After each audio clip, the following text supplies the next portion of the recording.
God power channel में आप लोगों का स्वागत है। परमेश्वर के नाम की महिमा के लिए हम लोग कुछ वचन को देखेंगे। जो मेरा मेन हेडिंग है, यहोवा मेरा चरवाहा है, यानी परमेश्वर मेरा चरवाहा है। और जैसे भजन संहिता 23 का जब 1 पढ़ेंगे तो वहाँ पर लिखा हुआ है कि परमेश्वर मेरा चरवाहा है, मुझे कुछ घटी ना होगी।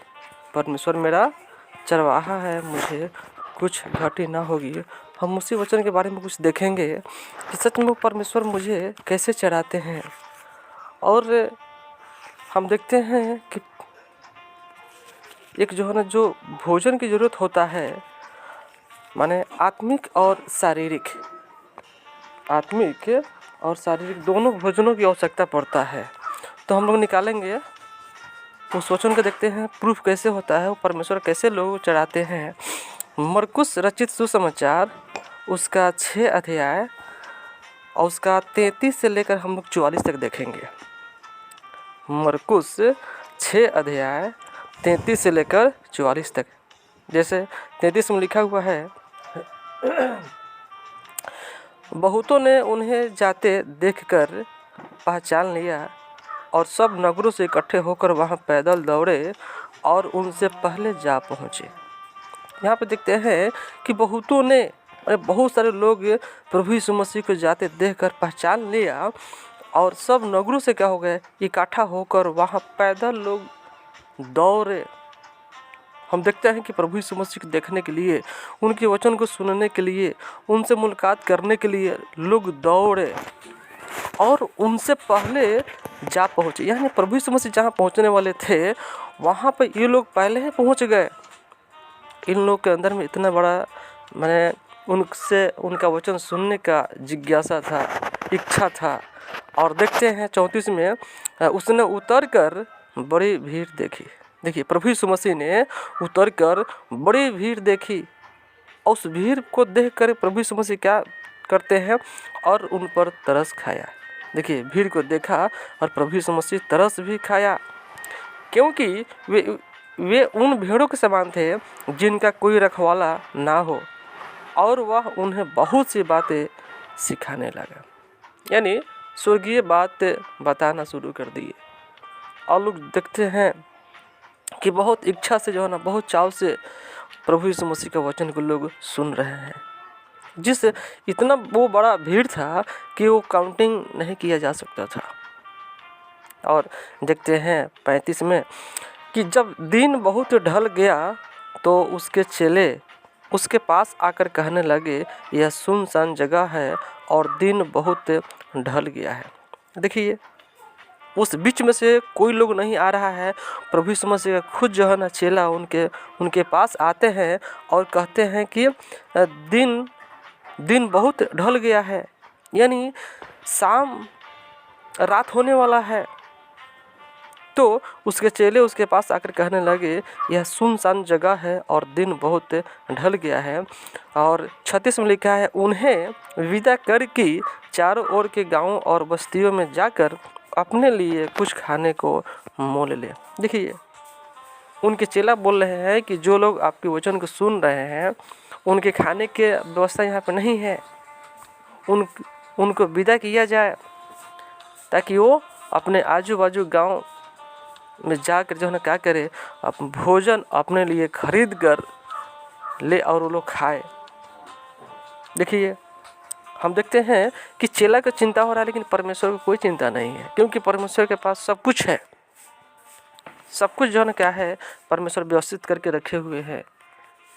और देखते हैं कि सच में हम लोग छोटी छोटी बातों में जो है ना चिंता करने लग जाते हैं, लेकिन हम यदि परमेश्वर के हाथ में सौंपते हैं तो परमेश्वर क्या करते हैं, सीधा मार्ग निकालते हैं। तो फिर आगे लिखा हुआ है 37 में, उसने उत्तर दिया, तुम ही उन्हें खाने को दो।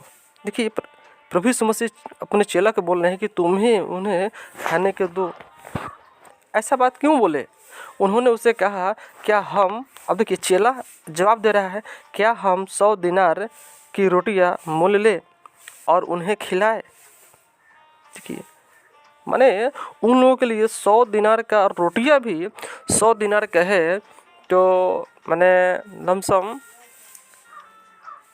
25-30 हज़ार के समथिंग, 25 प्लस में ही है ना, 25,000 प्लस में ही क्या है, लोगों को जो है ना उतना का भी लिया जाता तो कम पड़ता है ना। आज के डेट में देख रहे हैं कि फंक्शन हो रहा है तो 20,000 25,000 कुछ नहीं है, लेकिन उस समय के बाद जब देखा जाता है उस समय जो है ना कितना धन का जो है ना महत्व था। और देखते हैं उस रीति से जो है ना वहाँ पे बहुत सारे भीड़ भी जो है ना इकट्ठा हो गए थे, है ना।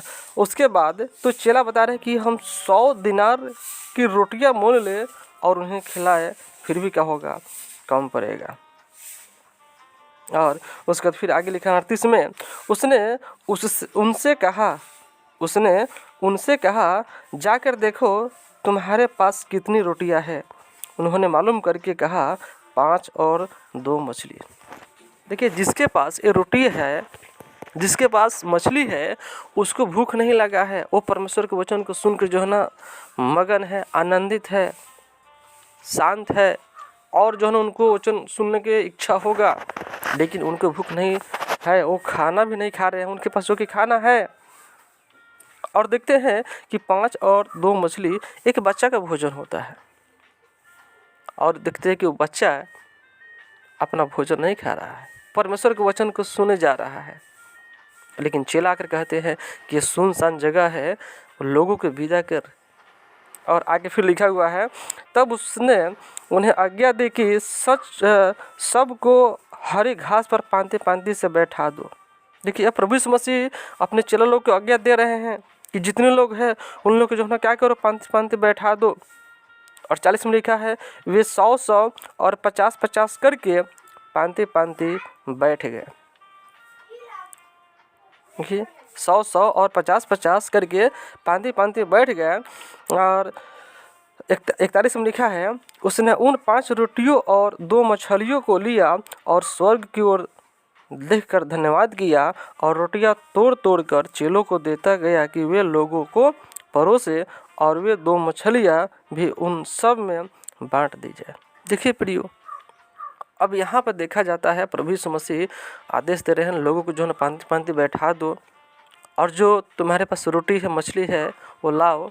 देखते हैं कि वो जो बच्चा था या सियाना था, लेकिन देखते हैं कि उसमें से एक पीस भी मछली या एक पीस रोटी भी अपने लिए जो है ना क्या किया, नहीं रखा। टोटल का टोटल जो है ना क्या किया, प्रभु यीशु मसीह के हाथ में सौंप दिया, उनको दे दिया। क्यों? हम देखते हैं कि परमेश्वर के वचन को सुनकर जो है ना क्या हुए, वो अति आनंदित और मगन हुए होंगे, और वो चाहते होंगे कि नहीं, हम सबको जो है ना क्या करेंगे, मिल बांट कर खाएंगे। देखिए, और परमेश्वर के हाथ में सौंप देते हैं। और प्रभु यीशु मसीह क्या करते हैं, स्वर्ग की ओर देखकर धन्यवाद किया और रोटियां तोड़ तोड़ कर चेलों को देता गया कि वे लोगों को परोसे। और देखते हैं, और वे 2 मछलियां भी उन सब में बांट दी। 42 में लिखा है, सब खाकर तृप्त हो गए। देखिए, उतना ही रोटी में 5 रोटी और 2 मछली से खाकर लोग क्या हो गए, तृप्त हो गए। प्रियो, हम जब परमेश्वर के हाथ में सौंपते हैं कोई भी काम हो, वो परमेश्वर क्या करते हैं, हमको जो है ना हिला हिला कर दबा दबा कर तृप्त करके देते हैं। आज देखिए, वो बच्चा जो है ना कितना जो है ना माने आज्ञाकारी लड़का था कि उसके पास जो था परमेश्वर के हाथ में सौंप दिया, और वो परमेश्वर क्या किए, लोगों में बांट दिए, और सब खाकर तृप्त हुए। अभी चेला बता रहे थे कि इनके लिए कितना, 100 दिनार के रोटियां भी जो है ना क्या होगा, कम पड़ेगा। 100 दिनार का रोटियां भी कम पड़ेगा। लेकिन हमारा परमेश्वर के लिए सब कुछ संभव है। मनुष्य के लिए जो है ना असंभव काम होता है, लेकिन परमेश्वर के लिए क्या होता है, सब कुछ संभव है। इसलिए फिर आगे लिखा है, वही 42 में लिखा है, सब खाकर तृप्त हो गए और उन्होंने टुकड़ों से 12 टोकरियाँ भर कर उठाई और कुछ मछलियों से भी। देखिए, अभी जो है ना वो लोग खाए, बच भी गया। और कितना बच्चा यहाँ पे लिखा हुआ है, टुकड़ों से 12 टोकरियाँ। देखिए, 12 टोकरी बच गया और कुछ मछलियाँ भी जो है ना क्या हो गया, बच गया। और 44 में लिखा है, जिन्होंने रोटियां खाई वे 5,000 पुरुष के थे। सोचिए, जो लोग रोटी खाए थे 5,000 जो है ना सिर्फ पुरुष थे, स्त्री उसमें काउंटिंग नहीं किया गया, उसमें बच्चा काउंटिंग नहीं किया गया। उस समय जो है ना एक जो है ना माता पिता को जो है ना 5, 6, 7 जो है ना बच्चा होता था, अब सोचिए उस रेशियो से जो है दूध की भी जोड़ते हैं तो 10,000 तो बचा ही आ जाता है। 5,000 आप बिस्त्री को ले लेते हैं तो 20,000 लोग था। एक अनुमान की जैसा लगभग जो है ना क्या होता है, माने हम लोग देखते हैं 15,000 से प्लस में लोग वहाँ पे इकट्ठा था। सोचिए उन लोग परमेश्वर किस रीति से खाना खिला रहे हैं। तो सबसे पहले बात है कि परमेश्वर ने क्या की ये सृष्टि क्यों बनाए, ये सारी बातों के बारे में बताए कि तो अपना मन फिराओ और क्या करो, स्वर्ग के राज्य में प्रवेश करो। अब मन क्या फिराना है, देखिए हम जो गलती करते जो पाप करते वो अपने आप को मानना है। सोचिए कि यहाँ पर प्रभु यीशु मसीह क्या कर रहे हैं, इस संसार में प्रभु यीशु मसीह के आने का रीज़न क्या हुआ, आपके लिए मेरे लिए जो उन्होंने क्या किया, उस कलोरी क्रूस पे जो है चढ़ गया। हमारे और आपके पापों अपराधों गुनाहों के लिए प्रभु यीशु मसीह उस कलोरी क्रूस पे अपने हाथ और पाँव में कील ठोकवा लिए, मारे गए, गाड़े गए, फिर तीसरे दिन जी उठे। सोचिए जिस समय थे उस समय जो है ना आश्चर्यजनक काम करते थे। आज भी जो है ना हमारे जीवन में, आपके जीवन में वो प्रभु यीशु मसीह आश्चर्यजनक काम करना चाहते हैं। क्या आप तैयार हैं? तैयार है तो फिर आइए हम जो है ना क्या करेंगे, प्रार्थना करेंगे, फिर अपने मैसेज को समाप्त करेंगे। हमारे सर्वशक्तिमान प्यारे प्रभु जी, हम आपको धन्यवाद करते हैं सुंदर सी वचन के लिए। प्रभु जी आपने जो अपने वचन से बातें की है प्रभु जी, इस रीति से प्रभु जी और भाई बहन के हृदय में कार्य कीजिए प्रभु जी, ताकि आपके वो सच्चाई को समझे और आपकी महिमा के लिए समर्पित रहे प्रभु जी। सच में देखते हैं प्रभु जी, जब हम अपने आप को आपके हाथ में सौंपते हैं प्रभु जी, आप हमको तृप्त करते हैं, आप हमको हम सबको आशीषित करते हैं प्रभु जी।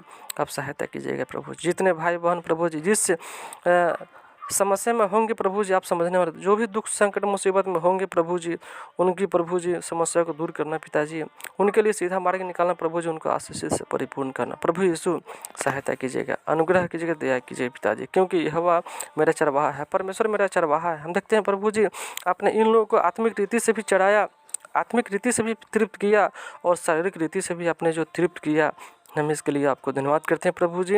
ये वचन प्रभु जी हम सब के हृदय में वास करे प्रभु जी, और आपके वचनों के अनुसार अपना ज़िंदगी जीने पाए प्रभु जी। लाने में सहायता अनुग्रह दया कीजिएगा। सारा आदर महिमा आपको देता हूँ।